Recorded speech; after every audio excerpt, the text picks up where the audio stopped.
If you were in, I guess it was South Carolina, and you walked back into the dressing room, and I had, a line of cocaine on a stripper's ass, and she was my table to snort the drugs off of, a normal person might walk in and think that's a little nuts.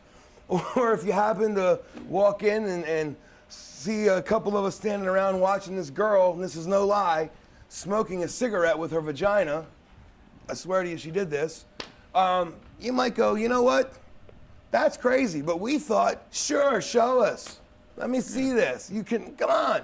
Put your cigarette where your mouth is, or your Marlboro where you make babies. I don't care, but do it. And lo and behold, she did it. But that's the kind of stuff that would be going on, in the dressing room. People are like, yeah, I bet they're back there getting warmed up, pumping weights. And no, most of the time, what's going on is, Rob Van Dam and Sabu weren't on the cover of High Times magazine because they were teaching you how to do reps with dumbbells, because they knew how to roll a joint and smoke weed, you know what I mean?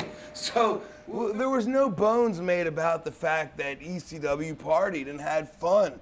And those are just typical examples of the craziness that in any given night could be found in the dressing room. I mean, this isn't what's happening in the arena. This is happening in the back for our own amusement. And then not to mention just the copious amounts of alcohol. Sandman would just, basically he bleeds blood. He bleeds beer, not blood, pardon me. He is like, constantly drunk, and people would be like, oh my God, this guy can't even stand up.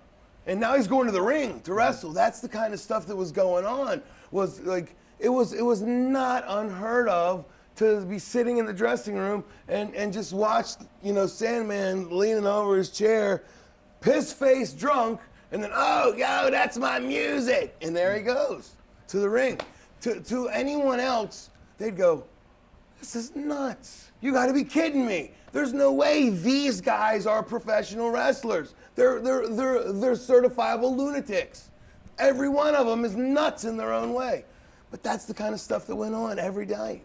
And yet we went out there and tore the house down. That was the fun that was ECW.